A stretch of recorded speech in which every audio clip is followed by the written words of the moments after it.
বেশি ভাজবো না, পোস্ত দিয়ে রান্না করলে মাছটা কম ভাজতে হয়। তেলের ভিতরে জিরে দিয়ে দিচ্ছি, একটুখানি তেল দিয়ে দিচ্ছি, হলদি, লবণ, জিরের গুঁড়ি আর একটু মরিচের গুঁড়ি দিয়ে দিলাম। কাঁচামরিচ দিয়েছি, তার জন্য অল্প করে দিয়েছি। একটু মশলাই কাঁচা লঙ্কা, সর্ষে, পোস্ত একসাথে বেটে নিচ্ছি, সেইটা না পোস্ত সর্ষে পোস্তের তেল ছেড়ে দিতে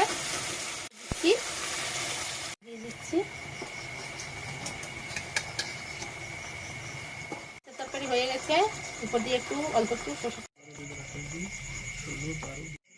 এই যে বন্ধুরা, আমার সর্ষে পোস্ত হয়ে গেছে রান্না। ভালো লাগলে একটা লাইক কমেন্ট সাবস্ক্রাইব করে দেবেন।